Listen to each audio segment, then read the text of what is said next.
Yo, what's good? We finna react to how a pilot hijacked a plane. 9:27 a.m. on the 24th of W March, grind. 2015, a plane got in contact with the Marseille en route control center. It was an Airbus A320-211, operated by German wings, headed from Barcelona to Dusseldorf. Everything. Shout out to Barcelona. Shout out to my goat Messi. Shout out to Lamine Yamal. Shout out to what's that little nigga name, man?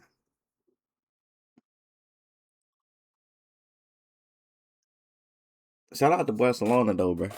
Seemed normal. The captain read back the air traffic controller's Everybody give a fuck about no damn Rashford, but clearance at 9:30, allowing him to fly to an en route waypoint. like it. Only a few minutes later, something was off. Shout out Rashford though. The control center in Marseille saw that the altitude for the aircraft was around 30,000 feet, almost 2,000 feet lower than the original cruise altitude, and declining. Marseille contacted the plane and asked what altitude the plane was cleared for, but they received no response at all. Over the next 30 seconds, Marseille tried to contact the flight crew 2 more times. No answer. At 9:34, the control center tried a different frequency, but again, no response.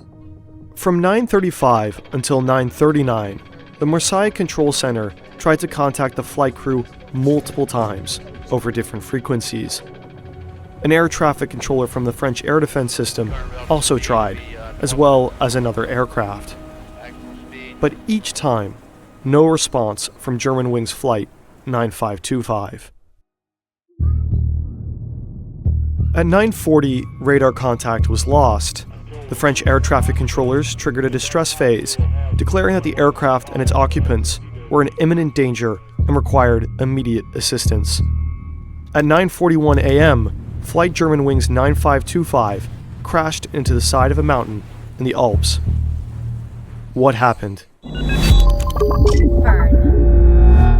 The crash occurred on a remote mountain. Because there was no access by road, emergency crew had to be brought in via helicopter. The plane was completely destroyed, the debris field vast, but the pieces of the craft small. The cockpit voice and flight recorder were found in the same week, although they were both severely damaged. When flight investigators stitched together the data, a story of intentional action formed. The plane was hijacked, but not by terrorists. Let's go back. Hunter?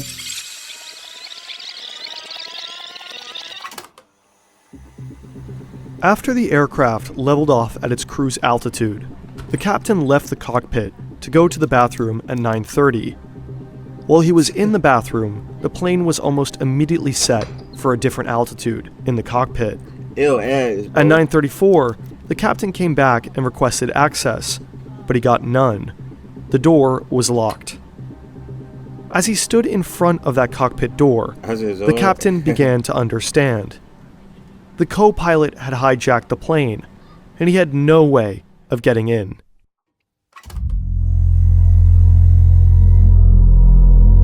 After 2001, cockpits were changed in order to protect those flying the plane from potential hijackers. To enter the cockpit, a crew member has to call the cockpit on the intercom and press the pound key on a keypad, which buzzes the cockpit. Bro, at that moment, the pilot can... Wait, Jared said this in Discord, bro. A pilot hijacked a plane, bro. So that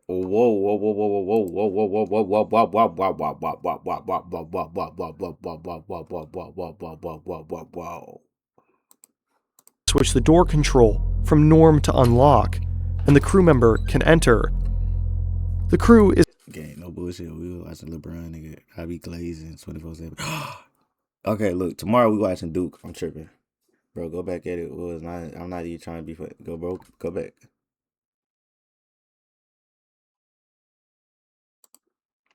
This nigga tripping.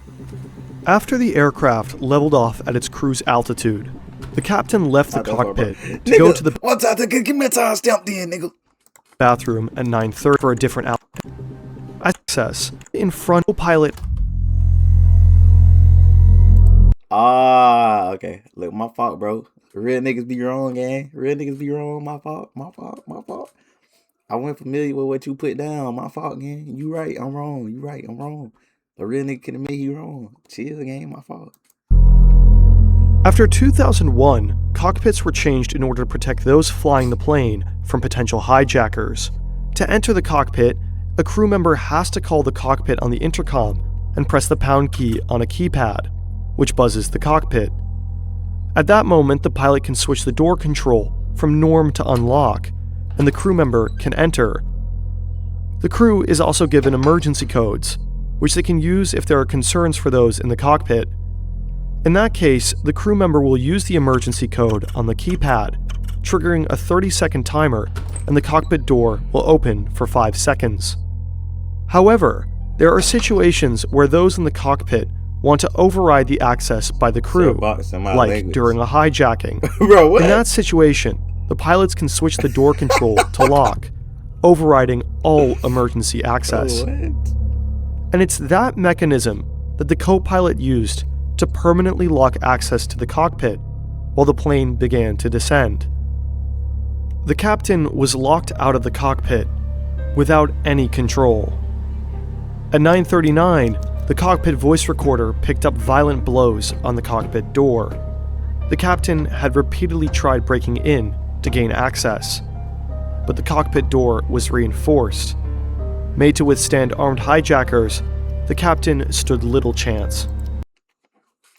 He had to be on his knees, though, gang. Like I get the picture they trying to paint, but like, he had to be on his knees, gang. Come on, bro. In the last minutes, the passengers, crew, and captain all knew that the plane was going down. No one survived the crash. Damn. 144 passengers, 4 cabin crew, and the captain and co-pilot died. Amongst the passengers was an entire school class returning from a field trip to Spain. All right, bro, look, let me The go captain, and address this Patrick right now. Let me Sondenheim- go and address this. I have nothing towards the other people. I love them, all right? But, gang, can y'all please stop spamming that, bro? Please, please, please, please. Can we please stop? Bro, this is day 2, bro. Don't make this no habit, bro. We did this yesterday. We didn't do shit yesterday. Y'all brought it up yesterday. And y'all bringing it up again today. Look, I just want to let y'all know. Stop. You feel me? Stop. I love Chase. Why you say look, bro? I love them. I do. I love y'all too. I love everybody. I got a big heart. Room for everybody. But can we please stop spamming Grindr? All right, please. Because I saw a clip of Platboy Max. They used to try to get at his neck like. I don't want that to happen to me, bro. Like, do you love it? Bro, leave me alone, bro. Heimer was a 34-year-old father of 2. In the aftermath, his wife set up a foundation in his name, intended to help children and young people handle grief and crisis. What language is this? Is this Dutch? What language is this? Gerald is good. How you doing, gang?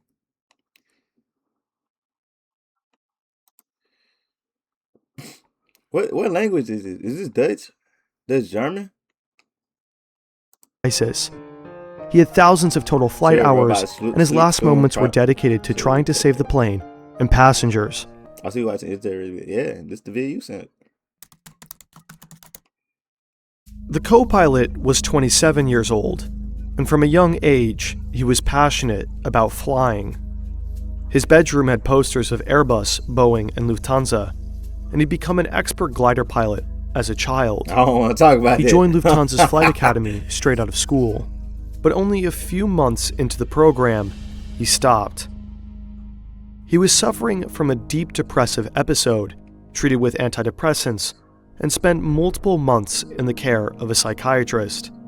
So this Eventually, crazy. he received a medical recommendation declaring that he was in remission.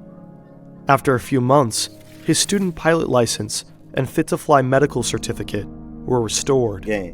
But if he needed any You really think I'm smart enough to hack a PC? If you do think that, you're crazy. more psychiatric treatment, he'd be grounded from flying. But he continued with his training until he ran into a problem. He just While filling out a real. document required by the U.S. Federal Aviation Nigga wanna admit that, Administration so he gonna blame to it on fly me. at an Crazy work. Arizona-based, Lufthansa-operated flight school, Well, I he know said that he had Goodyear. never been diagnosed That's that nigga with on, any Toy mental Story, ain't it? disorders. This was a lie, and he got caught. Lying on an FAA application can lead to a jail offense or the end of a flying career. But the FAA gave him a second chance. He admitted to depression and was accepted to go to Arizona. In 2013, Ohio, he joined Chris. German Wings, Ohio. a low-budget airline owned by Lufthansa. And a year later, his depression returned. He thought he was going blind, visiting ophthalmologists and neurologists multiple times per week because he was seeing stars, halos, flashes of light, streaks, and flying insects. But the doctor's scans didn't find much. He was diagnosed with hypochondriacal disorder, as well as emergent psychosis from his family doctor.